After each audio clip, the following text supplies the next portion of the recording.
Shalom saudara-saudara yang dikasihi oleh Tuhan. Hidup kita bisa naik, bisa turun. Hidup kita bisa lancar, bisa tidak lancar. Namun saudara-saudara, kita harus tetap memiliki iman kepada Tuhan, karena Dialah pemilik hidup kita. Salam jumpa dalam program Tuhan adalah Gembalaku. Bencana bukanlah hal yang diharapkan oleh setiap orang, bukan. Namun, bencana itu bisa datang dalam kehidupan kita tanpa kita undang. Meskipun kita tidak harapkan, dia datang begitu saja dalam hidup kita. Meskipun ada kalanya bencana itu bukan terjadi begitu saja. Namun bisa saja terjadi karena manusia itu sendiri mengeksploitasi alam ini. Sehingga alam ini menjadi tidak bersahabat dengan kita. Saudara, pertanyaannya adalah, ketika bencana itu datang, masihkah kita memiliki iman kepada Tuhan?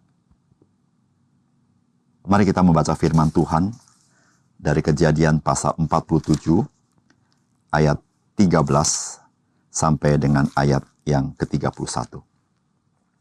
Di seluruh negeri itu tidak ada makanan, sebab kelaparan itu sangat hebat. Sehingga seisi tanah Mesir dan tanah Kanaan lemah lesu karena kelaparan itu. Maka Yusuf mengumpulkan segala uang yang terdapat di tanah Mesir dan di tanah Kanaan, yakni uang pembayar gandum yang dibeli mereka. Dan Yusuf membawa uang itu ke dalam istana Fir'aun. Setelah habis uang di tanah Mesir dan di tanah Kanaan, datanglah semua orang Mesir menghadap Yusuf serta berkata, "Berilah makanan kepada kami, mengapa kami harus mati di depanmu? Sebab tidak ada lagi uang." Jawab Yusuf, "Jika tidak ada lagi uang, berilah ternakmu, maka aku akan memberi makanan kepadamu sebagai ganti ternakmu itu." Lalu mereka membawa ternaknya kepada Yusuf, dan Yusuf memberi makanan kepada mereka ganti kuda, kumpulan kambing domba, dan kumpulan lembu sapi dan keledainya. Jadi disediakannyalah bagi mereka makanan ganti segala ternaknya pada tahun itu. Setelah lewat tahun itu, datanglah mereka kepadanya pada tahun yang kedua, serta berkata kepadanya, "Tidak usah kami sembunyikan kepada tuanku bahwa setelah uang kami habis, dan setelah kumpulan ternak kami menjadi milik tuanku, tidaklah ada lagi yang tinggal yang dapat kami serahkan kepada tuanku selain badan kami dan tanah kami. Mengapa kami harus mati di depan matamu, baik kami maupun tanah kami? Belilah kami dan tanah kami sebagai ganti makanan. Maka kami dengan tanah kami akan menjadi hamba kepada Fir'aun. Berikanlah benih supaya kami hidup dan jangan mati, dan supaya tanah itu jangan menjadi tandus." Lalu Yusuf membeli segala tanah orang Mesir untuk Fir'aun, sebab orang Mesir itu masing-masing menjual ladangnya. Karena berat kelaparan itu menimpa mereka, demikianlah negeri itu menjadi milik Fir'aun. Dan tentang rakyat itu, diperhambakannyalah mereka di daerah Mesir, dari ujung yang satu sampai ke ujung yang lain.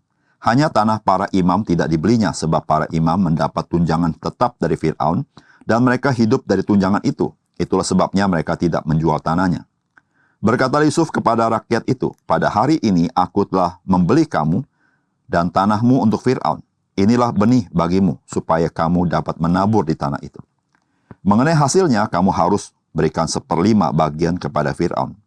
Dan yang 4 bagian lagi, itulah menjadi benih untuk ladangmu, dan menjadi makanan kamu dan mereka yang ada di rumahmu, dan menjadi makanan anak-anakmu." Lalu berkatalah mereka, "Engkau telah memelihara hidup kami. Asal kiranya kami mendapat kasih tuanku, biarlah kami menjadi hamba kepada Fir'aun." Yusuf membuat hal itu menjadi suatu ketetapan mengenai tanah di Mesir sampai sekarang, yakni bahwa 1/5 dari hasilnya menjadi milik Fir'aun. Hanya tanah para imam tidak menjadi milik Fir'aun. Maka diamlah Israel di tanah Mesir, di tanah Goshen, dan mereka menjadi penduduk di situ. Mereka beranak cucu dan sangat bertambah banyak. Dan Yakub masih hidup 17 tahun di tanah Mesir. Maka umur Yakub, yakni tahun-tahun hidupnya, menjadi 147 tahun. Ketika hampir waktunya bahwa Israel akan mati, dipanggilnyalah anaknya Yusuf dan berkata kepadanya, "Jika aku mendapat kasihmu, letakkanlah kiranya tanganmu di bawah pangkal pahaku.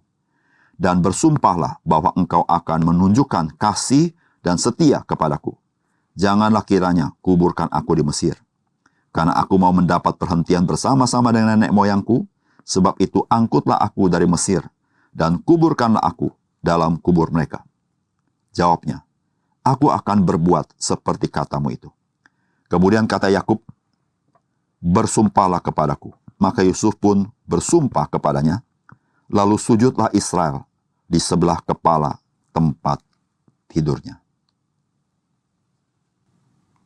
Saudara yang dikasihi oleh Tuhan, kelaparan yang sangat hebat terjadi di tanah Mesir. Dan Yusuf, dia dipercaya oleh Fir'aun untuk mengelola masa-masa yang sangat sulit seperti ini. Dan inilah yang dikisahkan dalam bagian yang kita baca. Bagaimana rakyat Mesir berseru-seru memohon pertolongan karena bencana yang seperti ini.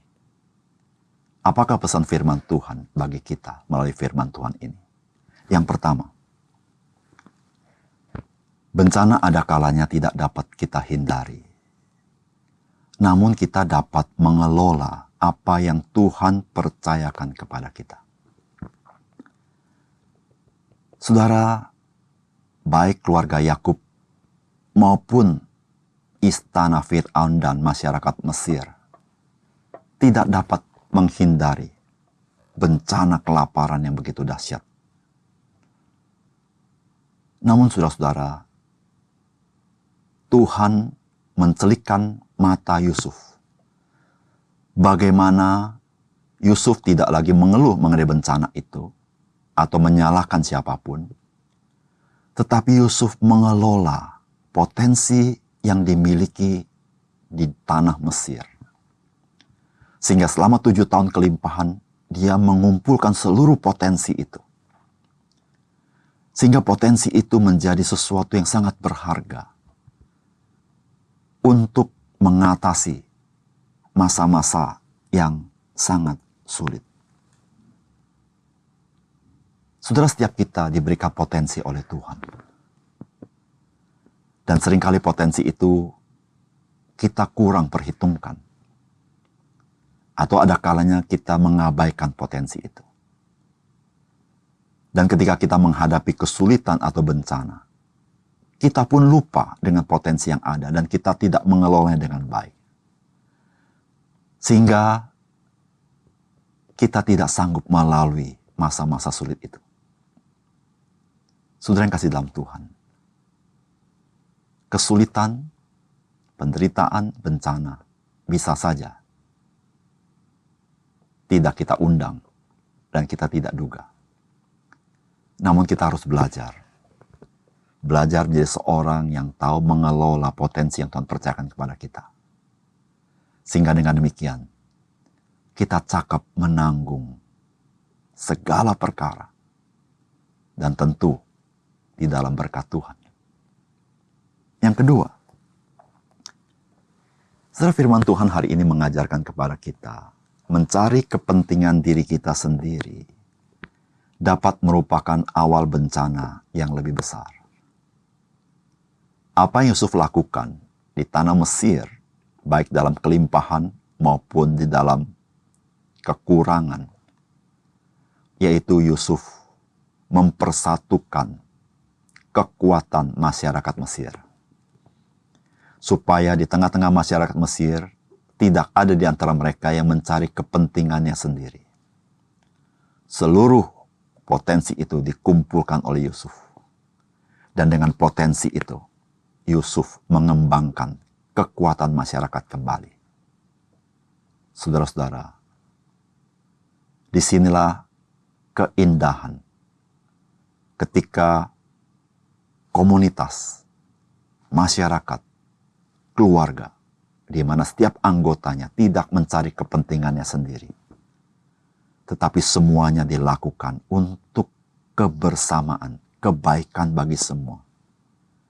Saudara-saudara, disitulah saudara-saudara, komunitas itu, keluarga itu, masyarakat itu bisa melalui masa-masa yang sulit, masa-masa bencana, dan mereka tetap bisa hidup di dalam berkat Tuhan. Saudara, mencari kepentingan sendiri sangat merugikan, baik dalam keluarga, baik dalam komunitas, termasuk di dalam gereja, juga di tengah-tengah sebuah bangsa. Oleh karena itu, saudara, banyak bencana yang kita tidak dapat hindari.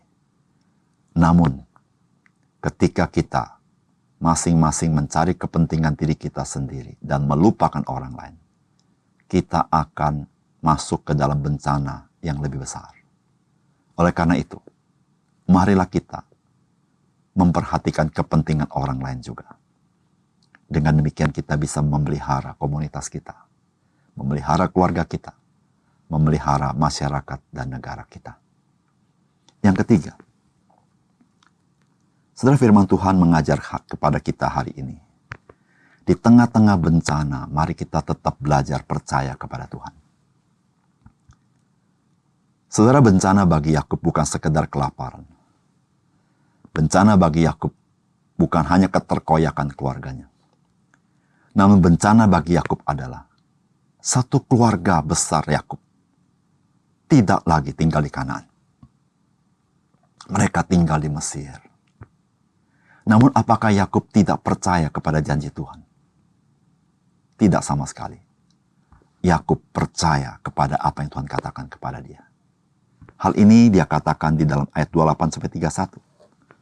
Dan Yakub masih hidup 17 tahun di tanah Mesir, maka umur Yakub, yakni tahun-tahun hidupnya, menjadi 147 tahun. Ketika hampir waktunya bahwa Israel akan mati, dipanggilnyalah anaknya Yusuf dan berkata kepadanya, "Jika aku mendapat kasihmu, letakkanlah kiranya tanganmu di bawah pangkal pahaku, dan bersumpahlah bahwa engkau akan menunjukkan kasih dan setiamu kepadaku. Janganlah kiranya kuburkan aku di Mesir, karena aku mau mendapat perhentian bersama-sama dengan nenek moyangku. Sebab itu angkutlah aku dari Mesir dan kuburkanlah aku dalam kubur mereka." Jawabnya, "Aku akan berbuat seperti katamu itu." Kemudian kata Yakub, "Bersumpahlah kepadaku." Maka Yusuf pun bersumpah kepadanya. Lalu sujudlah Israel di sebelah kepala tempat tidurnya. Saudara, perkataan Yakub bukan sekedar di mana dia dikubur. Namun perkataan Yakub mau berbicara bahwa seluruh keluarga ini harus kembali ke tanah perjanjian. Dan dia percaya, satu kali nanti Tuhan akan membuka jalan dan Tuhan akan menepati janjinya. Bahwa Israel, dia akan kembali ke tanah perjanjian. Saudara-saudara, mari kita tetap percaya kepada Tuhan. Percaya kepada janjinya. Meskipun kita harus melalui masa-masa penuh air mata, masa-masa penuh keraguan, masa-masa sulit, masa-masa kelam dalam hidup kita. Namun saudara, jangan kehilangan pengharapan kita di dalam Tuhan Yesus. Pegang janjinya. Sadarilah dia mengasihi kita. Dan taruhlah pengharapan kita sepenuhnya kepada dia. Karena dia yang diharapkan. Dia setia kepada apa yang dia janjikan kepada kita. Mari kita berdoa. Bapa di surga, terima kasih untuk kebaikan Tuhan kepada kami yang kami rasakan setiap-tiap hari. Ya Tuhan, kami bersyukur bahwa di tengah-tengah kesulitan yang kami hadapi, Tuhan, Engkau Tuhan yang memegang janjimu. Engkau tidak meninggalkan kami. Tuhan yang memelihara hidup kami. Tuhan yang menjaga hidup kami.